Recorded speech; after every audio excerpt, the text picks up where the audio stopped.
Evolutionary.org presents Evolutionary Hardcore Podcast with your co-hosts, Steve from the American Underground and Mobster from the UK Iron Den. Get ready for the most hardcore and underground info in the industry. And here we go. 10, 9, 8, 7, 6.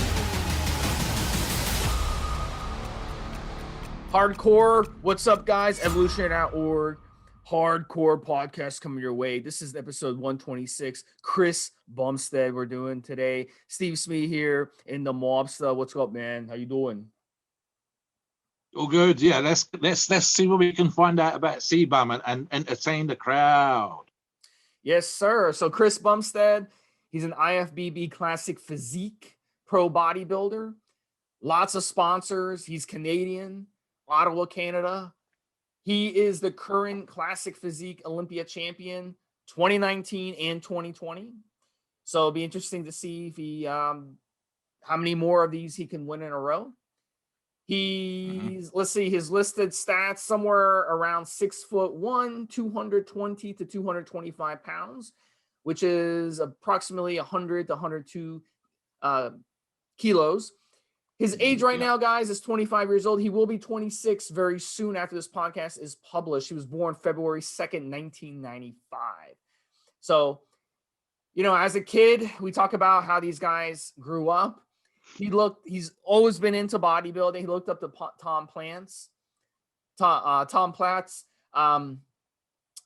DeMay also was one of his inspirations. And then obviously Arnold Schwarzenegger. He was really, really young when Arnold Schwarzenegger was doing movies back in the late 90s, early 2000s, the latter stage of Arnold's movie career. You never saw Arnold obviously compete. Neither did I. Mobster did, though. Mobster was young enough. Way to make me feel old. Exactly, yeah. But yeah, I mean, I never saw him compete, but he competed in my time, yeah. But yeah, these guys definitely.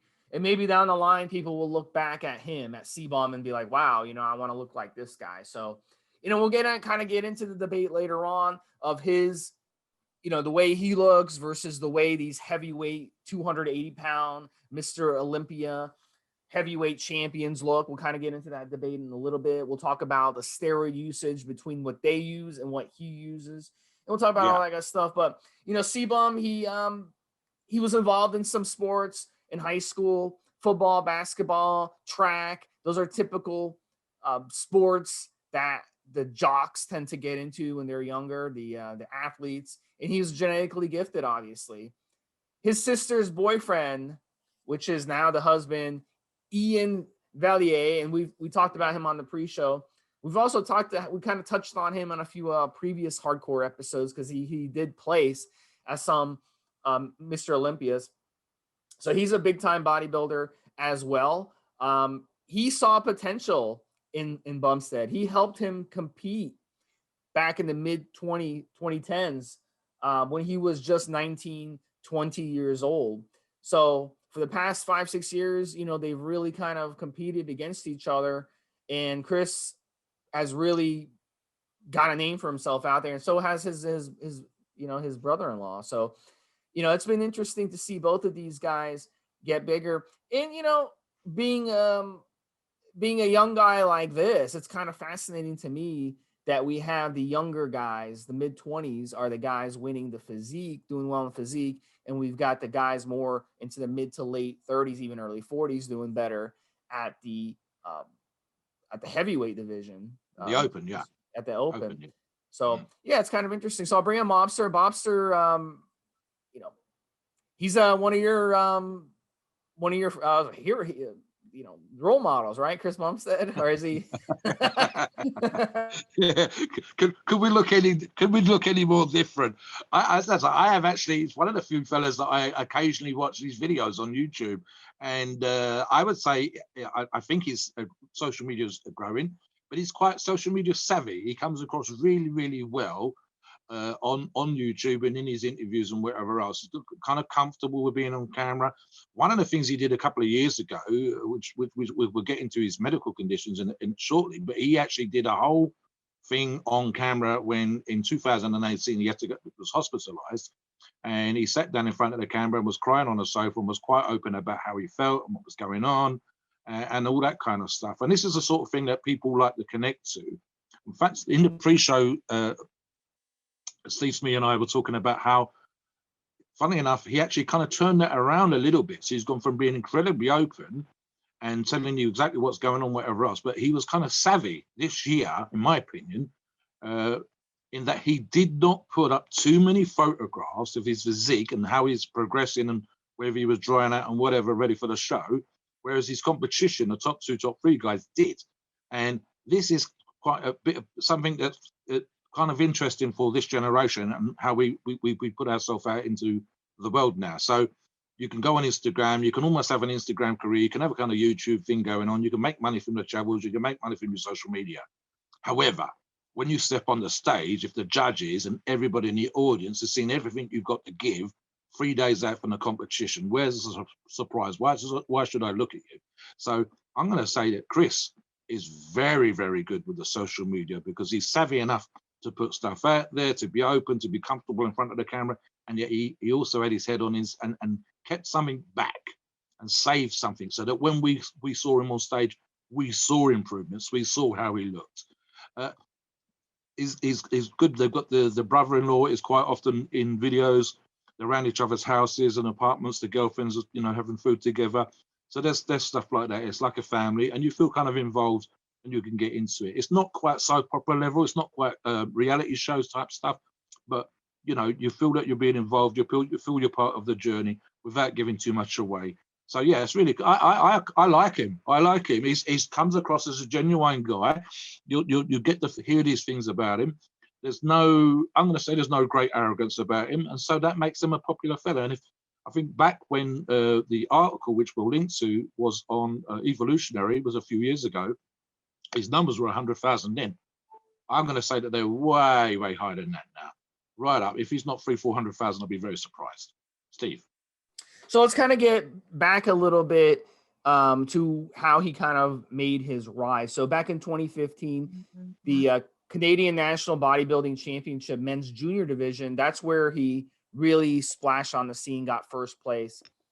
The next year, Open Heavyweight Division, he got second place. And then that same year, the IFBB North American Bodybuilding Championships, he got first place, and that got him his pro card. And then from there, he really ascended very rapidly. The very next year, he got second place at the 2017 Olympia Classic Physique. The next year, he got second place at the Olympia Classic Physique. And then in 2019 and 2020, he got first place. So he worked his way up really rapidly. It was kind of really for his age. You're kind of shocked when you see these guys improve so rapidly from the point of being a teenager to the point of being in their early 20s. I mean, it blows me away. And a lot of the younger guys out there, they look at him and they're like, wow, he started when he was 19, really getting serious. And then by 24, he was the Classic Physique champion, 24, 25 years old. They're like, wow, I can do that too.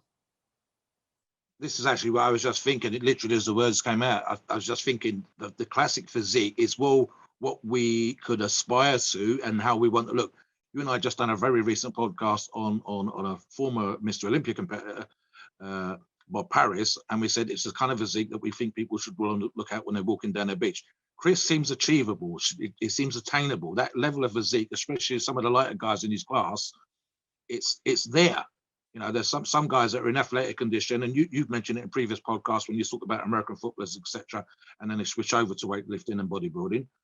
Chris has that kind of physique. The class it was created specifically for that reason, to become more believable and less freakish, and of course, much smaller stomachs, less stuff hanging out. And I mean, don't get me wrong, I like the freaks.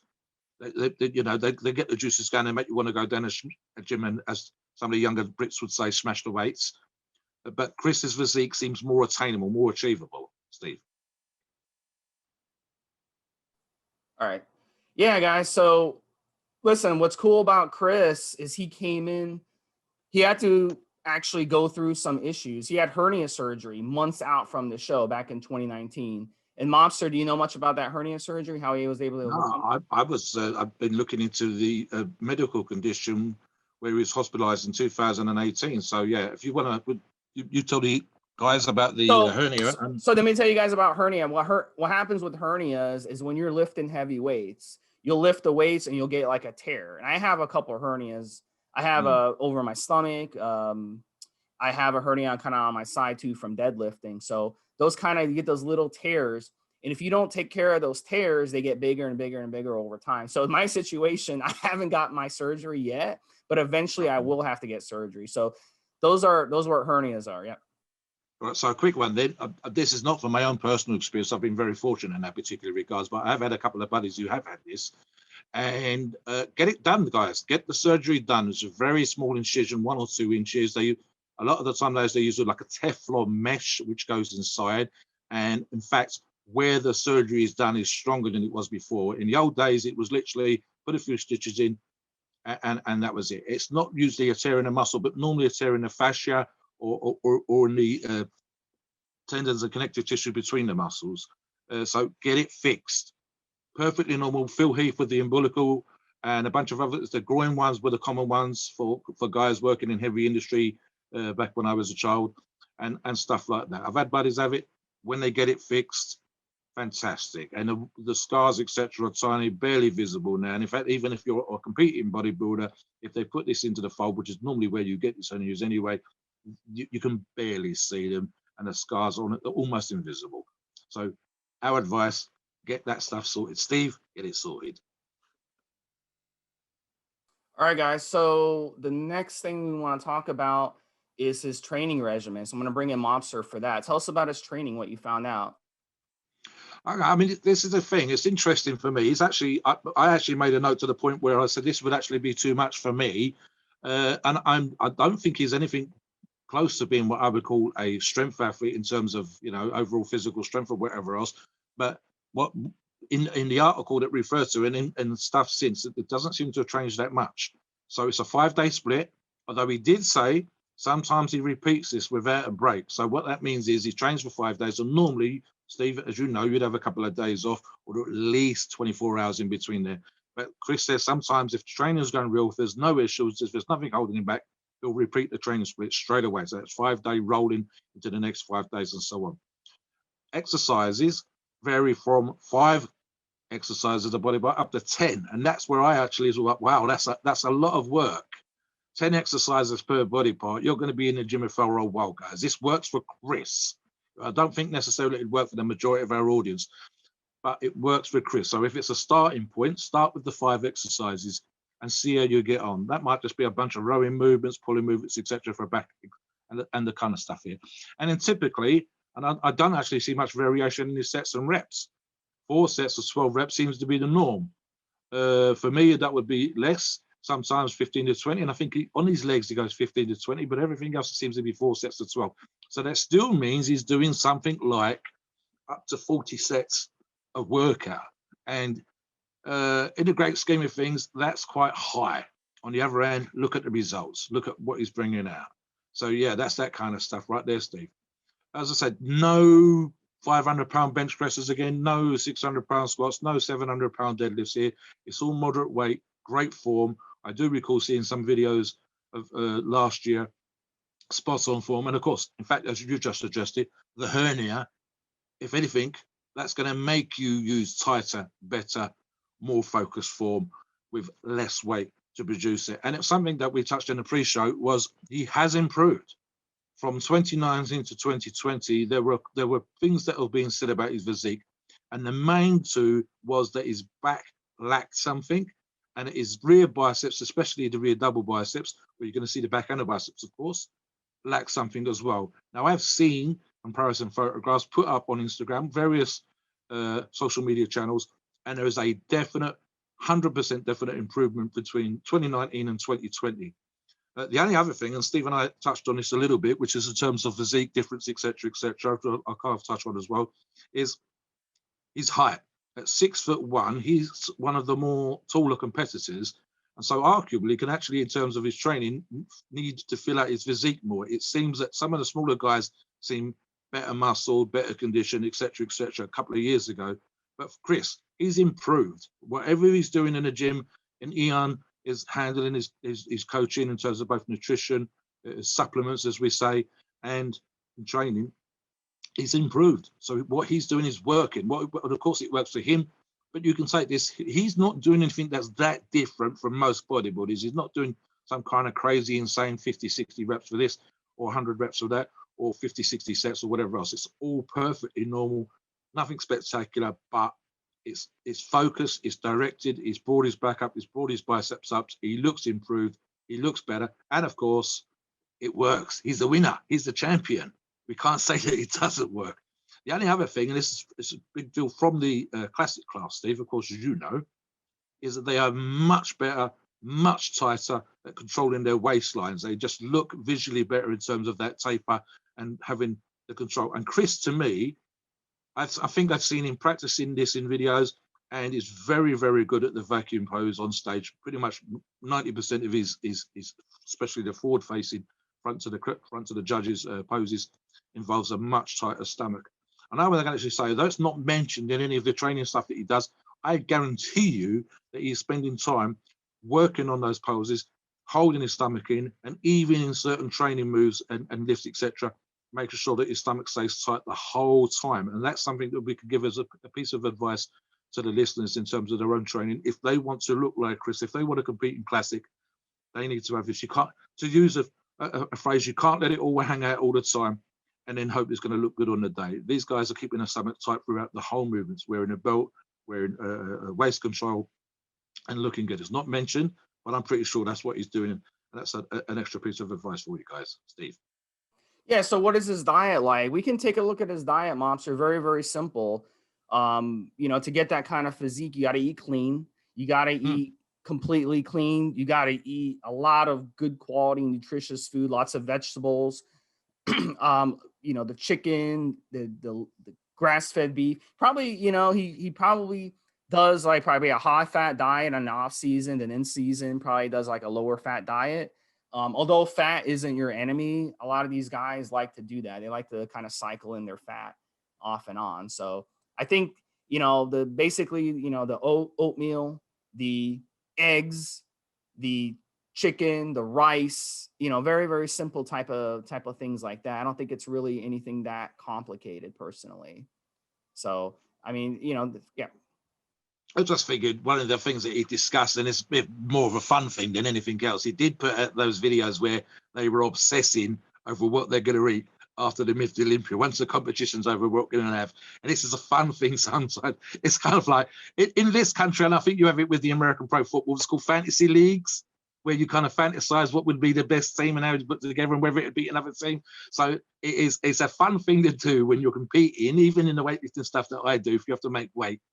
What am I going to eat when the competition's over? So yeah, he's done one of those videos where he has 10,000 calories, and he's definitely done a couple of videos and there's Instagram stuff out there where you can see, right, so we went to this taco restaurant and we went to this kind of thing. So it's a fun thing to do. You have that moment of relaxing after the strict stuff that he's had to do in order to get into shape. And funny enough, in the video that I watched yesterday, which is very recent, I believe he refers to literally lying in a minivan, and the wife or the girlfriend, whoever, she's gone to the shop to get food. Chris and Iain's gone with his wife to the shop, and they've left a very depleted, very tired, 3 days out from competition, Bumstead, laying on the back of the minivan floor with the doors open, saying, I feel like 3 days out. It's absolutely exhausting. And of course, the food can feel like it's dirt in your mouth at that particular point. So yeah, I think he keeps things very simple diet-wise, Steve, but definitely enjoying himself on the off season, and more so if he's getting up to the reputed 260 pounds, so at least 35 pounds over his top competitive weight in the off season, as a way of staying sane and not feeling hungry all the time, and of course allowing for growth. I think the 215 to 225 that we suggested is probably in those last 2 or 3 years, and if he's put on the muscle that I think he's done, he's definitely eating more than he was a couple of years ago. And I think you mentioned in the article 7 meals a day. I'm going to say 100%. 100%. It's the way of controlling the stomach by not putting large amounts of food in 2-3 times a day, but actually spreading and putting it out there to reduce the volume of food that's in the stomach, to keep that tight stomach and look amazing on stage. And he does. You don't get to be the winner without making these sacrifices and doing these things properly from day to day. Steve. Yeah, so let's get into steroid cycles. You guys all want to hear about that. So if you take a look at the steroid cycle that these guys are running at this level, it's really, really simple. Tren really cuts them up nicely. They're using probably testosterone. They throw in some testosterone, not a lot though. You don't want to run too much testosterone. No. And then you want to, Primobolan is one of the all classic physiques, maybe because, he was a big classic physique guy. Maybe he was running, what do you think, Mobster? Probably Primobolan if he was looking at those guys as his hero. I don't know.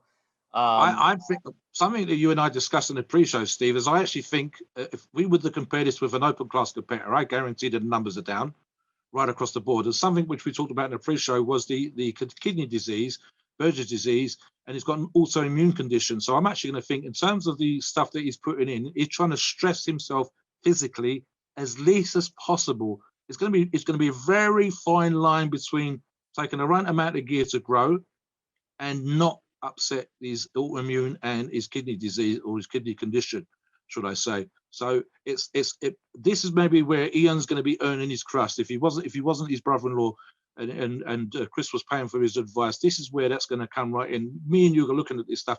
He cannot be excessive with his roid use. You just can't, because it's going to have to deal with the side issues.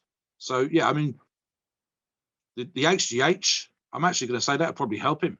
And if we said 10 IUs a day as per the article, I'd agree with that. The Anavar, I actually think possibly a tiny bit higher, because as an oral, I would want him on that. It's only a singular oral, although you can take Winstrol orally. I would want him on the least amount of orals that I possibly could. And I would be, you talk about this way more than I do, but I've started to pick up your habit. I would monitor his bloods weekly, monthly. I'd want him to be taking multiple blood tests through the year and keeping an eye on things 101%. So what are we looking at here? Yeah. Tren is the one that I would probably worry about the most, and I would have it in a cycle, but I would have it for short periods of time. The test, I think he'd be fine. Primo, again, no problem with those numbers, 1,200 milligrams a week for short periods of time, especially when he's in the growing phase. I've already addressed the HGH, the Anavar. I'd actually probably drop this a little bit, but I can see this being typical for a competitor in his class, and then Winstrol as an agent to dry him out and make him look good. But I'd watch these levels throughout the year. If you was advising him, Steve, I'm going to say that you'd be the same. You'd want regular blood tests and regular feedback on how he's feeling, how he's looking, and what his numbers were, so that we could keep him safe, we can keep him healthy, we could keep him competitive.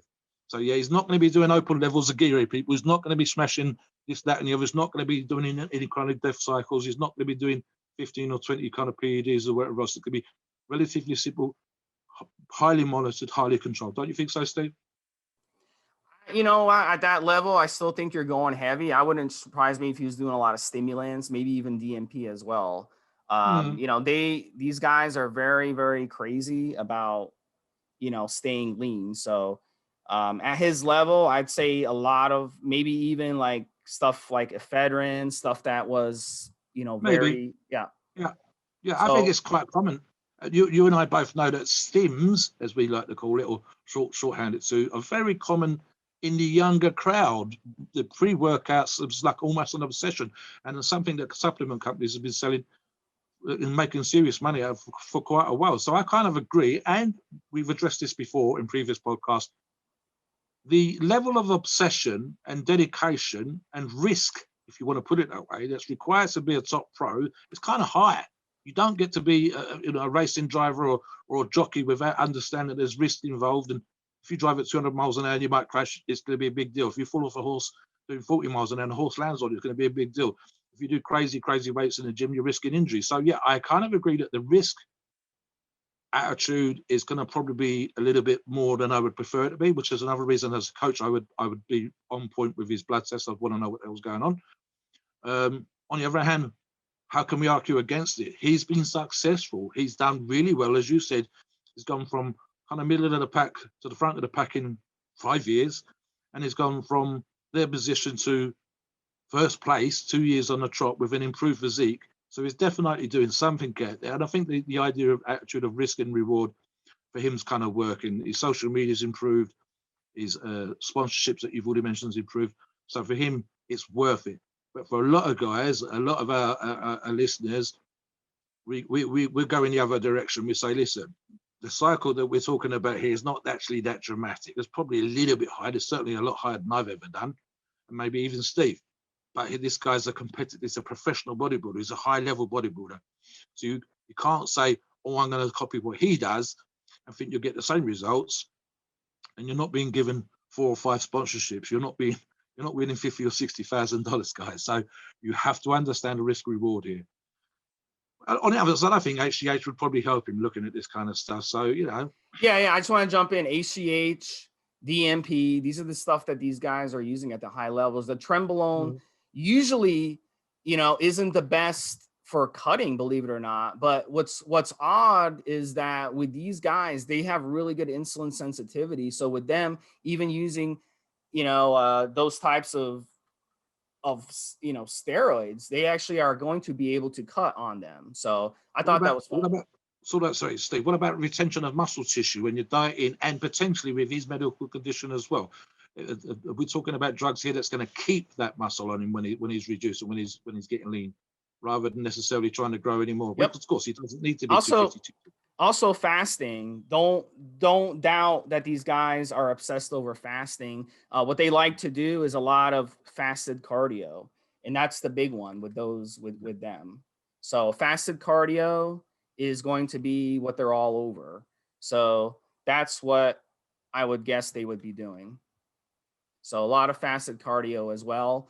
A lot of, you know, just in general, like if he needs to cut down ahead of the competition, just dump water ahead of it, and just, you know, you're good to go. You're good to go doing that. So that's probably something I did notice with his physique, probably in the last 2 years, funny enough. I think the 260 pounds that's been referred to as his off-season body weight was probably a couple of years ago, just after the hospitalization with the Berger's disease.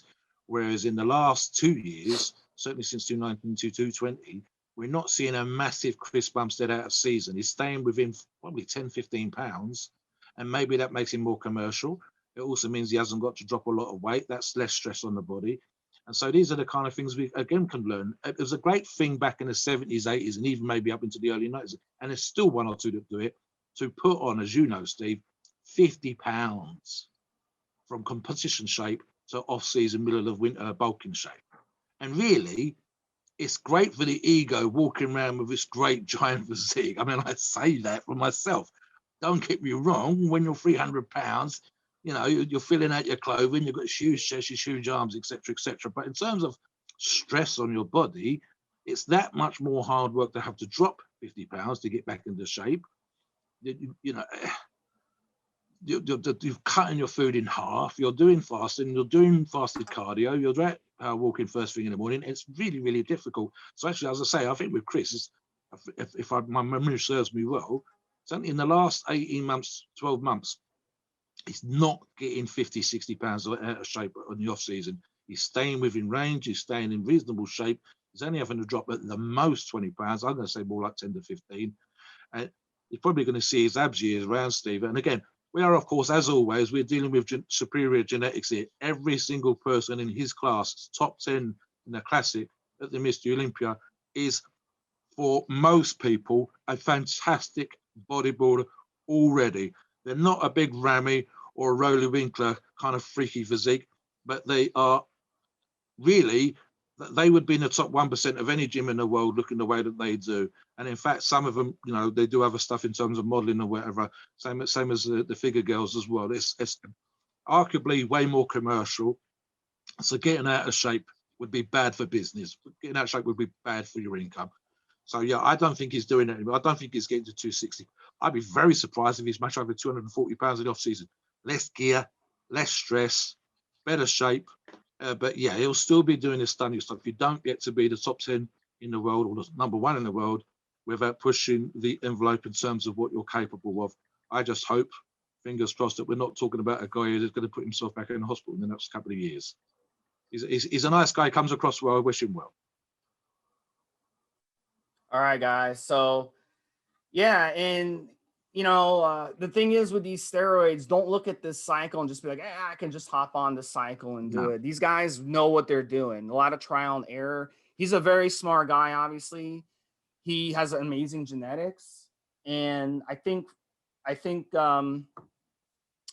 at the end of the day, these guys know how to manipulate these compounds. What they'll do, they'll cut off the trend, they'll cut off the test, they'll go to Masteron, they'll go to Winstrol right ahead of their competition, short-acting esters. The propionate, they might do the testosterone propionate, they might do the trenbolone acetate, cut them off, get that inflammation down. The Winstrol, high dosages of the Winstrol really, really dries them out. High doses of Masteron really, really hardens them out. Probably 100 milligrams a day of the Winstrol, probably 1,000 milligrams a week of the Masteron, probably propionate. Agreed. And and the HGH, they know how to manipulate the HGH. They'll run high doses of the HGH leading up to it, then drop down the HGH so they can get rid of the water retention. So these guys know what they're doing, guys. They mess around with the diuretics, they mess around with peptides, they mess around with all these chemicals to kind of shape their bodies. It's really, really crazy. Yeah, I'm actually going to say, Steve, just to interrupt, sorry, with the Masteron and stuff like that you just mentioned, I think more maybe than the open class, because of the they don't need to be 30, 40 pounds heavier than they are right now on stage. They're much drier physiques, much better, arguably better condition, along with some of the guys in the 212 class. Is maybe not so much this year, because I've seen some photographs of the open class Olympia which actually show some improvement, but last year especially there was a lot. The conditioned classes were not the open class, it was the 212, it was the classic, it was the other classes, much better condition. So the short acting that you said, and the Masterons, those hardening physiques, drier out of physiques, steroids, I can see these guys using him probably more, certainly a couple of years ago, than the open class guys, because the open class guys were coming in like they missed their peak by a couple of days, or they'd come in kind of watery on the pre-judging and then harden up for the judging and stuff like that. So yeah, diuretics, Steve, what do you think? I'm going to say yes, because you don't get to look that way on stage, no matter what class you're in, without diuretics, right down to the fitness figure girls. So I think, although it's not mentioned in the cycle here, I think diuretics will play a big part in it. Again, he has to be careful with his medical condition. But yeah, I think there's going to be something in there to help these guys dry out in the last 24, 48 hours. Don't you think so? The thing with diuretics is these guys are working with coaches who really know what they're doing. So if you screw up on the diuretics, you will not look good when you go on stage. What's fascinating about Chris, though, is he had the experience at the high level. He got second place 2 years in a row. He knew what he had to do to improve, and he got it down to so if you're going to mess around the diuretics, if you screw those diuretics up, you go on your show looking like crap. So he knew what he was doing, and I think he got it on such a T that he was able to manipulate the way he looked. It really is amazing what these guys do to look on stage the way they do with the vascularity and the shredness and stuff. It is definitely a lot of trial and error. I'll put it that way. Something else that we mentioned to each other in the pre-show, of course, is his coach has been top 10 in the Olympia. And I actually said to Steve that a couple of years ago, in the run-up to, I believe, the 2019 Mr. Willis, if not the 2020, and again, it's my feeble memory, Iain kind of messed up and came on stage at one particular show. We'd actually looked better 3 days later. Social media, this amazing photographs. And then on stage, his tan was off. That was corrected by the evening show, but the damage had been done. His condition was slightly off, etc., etc. But when it came to the Mr. Olympia, it was much improved. So you've got a coach who's been in the current, and you will note, so therefore his knowledge will be current as well, top 10 Mr. Olympia with an improved physique, made mistakes of his own, learned from his own mistakes, and of course he can pass on this kind of information over to his clients, including his brother-in-law Chris, to make those kind of improvements, Steve. Yes, sir. All right, guys. So listen, at the end of the day, let's have a little debate on what physique is better, Mobster. So what's your opinion on the physiques of this class versus the open competition? I think for me, I'm kind of a freaky guy. And I'll tell you what, the only reason for that is it's like anything else. Someone said once compared bodybuilding to kind of car racing. And you said, right, so what funny cars and drag races with their, crazy fuels and huge wheels and 5.5 second quarter miles and all that kind of crazy stuff. You ever been to one of those things? I haven't, but if you ever been to one of those things, apparently it's absolutely deafening. You can smell the fuel, you can smell the rubber. It's kind of crazy. And it's not how you're not driving to the show to watch it. You're driving down there, and even if it's a nice, fast car, you're still driving sensibly to go to watch drag racing. But when you get to the drag race, it's absolutely crazy. It's an overwhelming experience. You probably go home half deaf, and you think, "Oh my God, that was amazing," because the adrenaline's going, and you can smell stuff on your clothes just from sitting at the front row there and watching what was going on. So for me, open class, top level bodybuilding is kind of like that. You go, "Oh my God, have you seen this guy's legs? Have you seen this guy's back?" And it makes you want to go to the gym and lift crazy heavy weights. But truthfully, the classic physique is something that's there. It's Apollonian. It's out there with the kind of stuff Steve Reeves was doing back in the day. It feels achievable. Arnold Schwarzenegger got to the point where he said, "I'm sick and tired of his stomach sticking out. The guys should have points taken away, and they should be marked down for their stomach sticking out." And the classic physique guys, all of the classic physique guys do a vacuum. So, and I think it's also perhaps closer to the Schwarzenegger-esque era of late 60s, mid to the mid 70s, where you had a waist, you had a taper, you looked like people could, would like to look, etc., etc. Some of the open class bodybuilders, as freaky, and I use that analogy just now, the crazy dragster type racing as they are, and kind of exciting and the wow factor. That's not necessarily how you want to look yourself. It's not necessarily the kind of physique that you feel that you maybe could aspire to. And short of maybe having the class that wears the board shorts, this is kind of somewhere in between. Board shorts is almost normal guys. This is a bodybuilder, but the kind of bodybuilder that we think they should look like. And an open class is just the freaks. It's just the crazy stuff. It's not the things we go to the circus for. But they still bring the money. They still bring the sponsorship. Let's put it this way: if sponsors and supplement companies are normally the sponsors of big bodybuilding shows like the Mr. Olympia, didn't see the money, then the Mr. Olympia open class would not be picking up $400,000 checks. Whereas companies like Nike and Adidas will probably see the classic guys as more commercial when they start to maybe put the money in, as perhaps they will do in the next couple of years. If The Rock does his competition, I could see the classic. There's actually a suggestion that the classic class could be right up there with the cash, Steve, and the prize money could be 100,000 plus, and it could become very interesting. So yeah, commercially viable.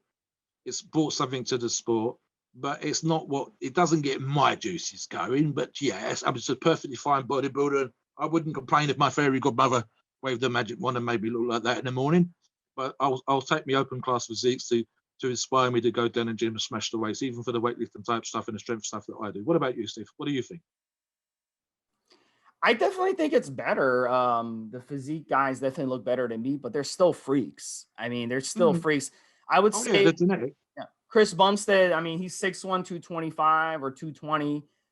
Body fat, like what, 3%, 4%? Yeah. I mean, it's insane. And just the way, like, the stuff that they take to dry themselves out is just ridiculous. So I don't know, man. I don't know. I think we'll have to see if this competition stays the same or if it changes over time.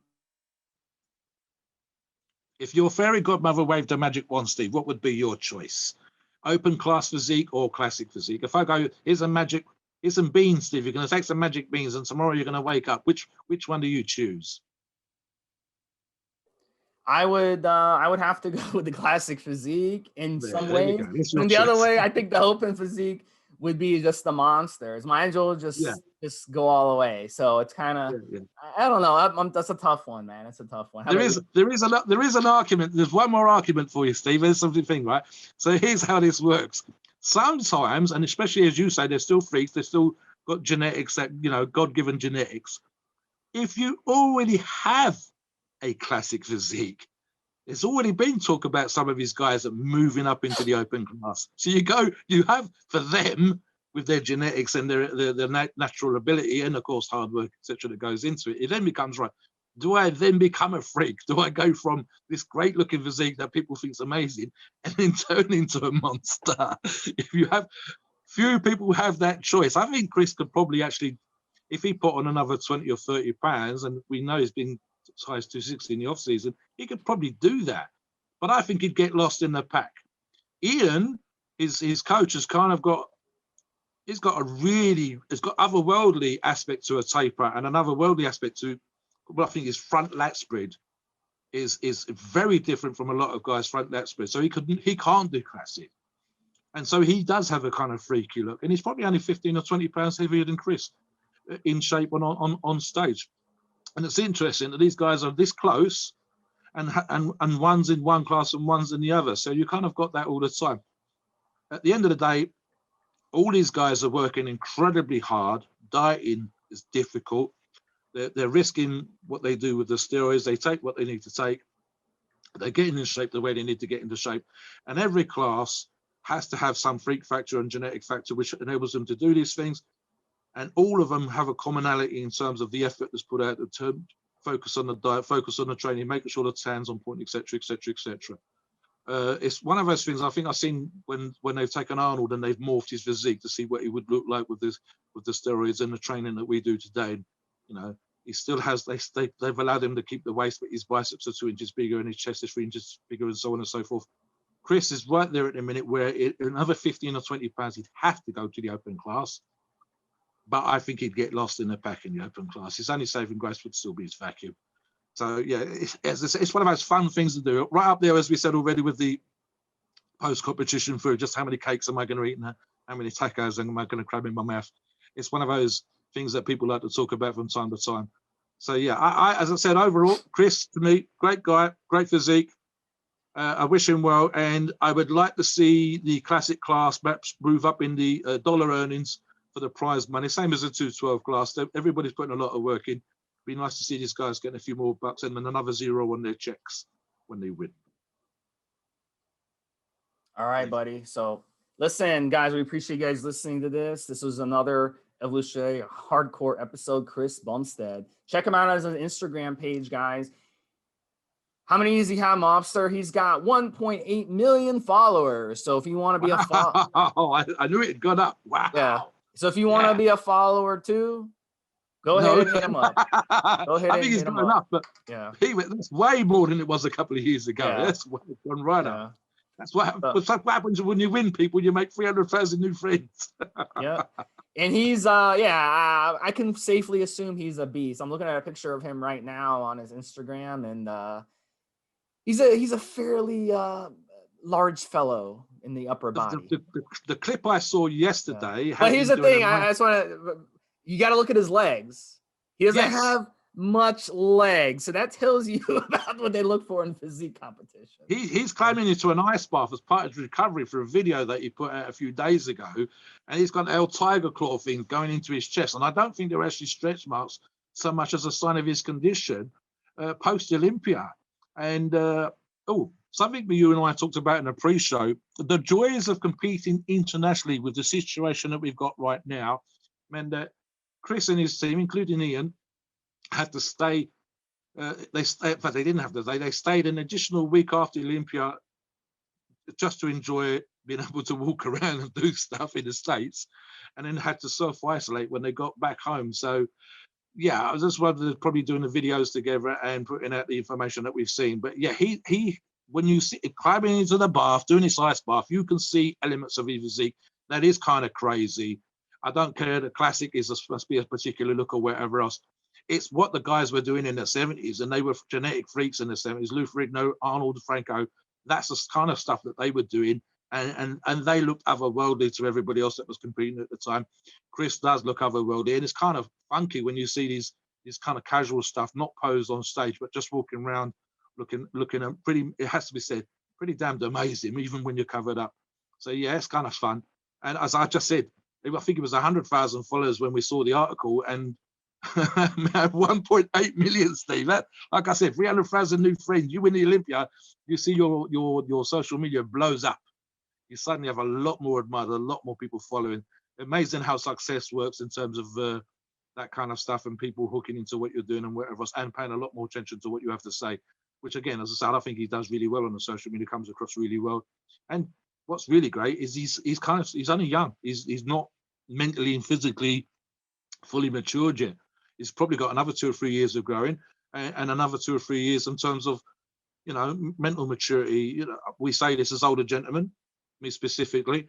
Few more years, even better on stage, even better as a professional, even better at social media, even better at educating, even better at putting himself out into the world for people to talk to and interview and do this kind of stuff. So this is good now. It's going to be great in a very, very short time.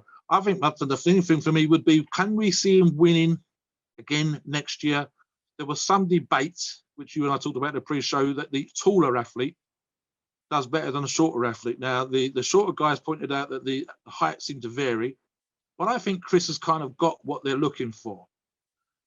And I can see him winning at least one more classic competition. What do you think?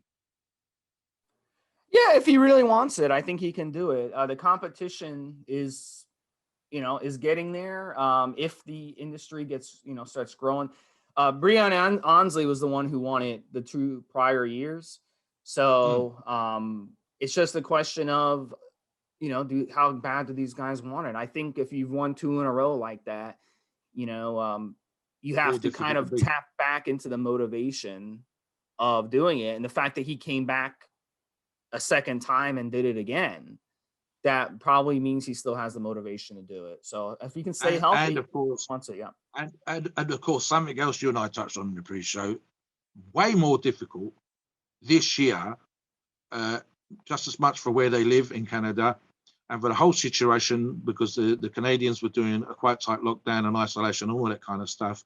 They had to go out and buy weights, and they had to make up a mini home gym. I've got a better equipped home gym than they were using in the videos that I saw, and that's 100%. And they actually had access to a couple of other small home gyms that people were letting them use. Both of them, him and his brother-in-law, achieved a level of physique that most of us would dream about in a home gym, Steve, for the Mr. Olympias, for the Open and for the Classic that Steve Bumstead competes in. They did that with home gym equipment, stuff that they brought, benches they got hold of a Craigslist and whatever else. So listen, when you say sometimes that you're up against it, Chris has been up against it medically, with his medical condition, with the hernia that Steve mentioned, with COVID-19, meaning he couldn't get access to commercial gyms, having to do exactly the same as a ton of guys, hundreds of thousands of guys worldwide, go on Craigslist, go on eBay, buy equipment, put dumbbells together, and do all this at home, and then still wins the classic Mr. Olympia. So to coin a phrase, what's your excuse? This guy's had it all to deal with and still killed it, still improved, still looked better on stage from last year. So I'm going to say, actually, as far as 2021 is concerned, if things do get back to normal, if he's able to train the way that he has trained, if he has the ability to get into commercial gyms, etc., I can see him maybe improving it again. And therefore, fingers crossed, he'll have at least one more title, because if you can do it with all the crap that he's had to deal with this year, then it can only be better next year, and certainly the year after, when things calm down and we're all back in the gym smashing the hell out of it. Steve. All right, guys, we appreciate you listening to this podcast. For Stevesmi and Da Mobster, this has been another episode. Chris Bumstead. We'll talk to you guys next week. Have a good one. Ta-da.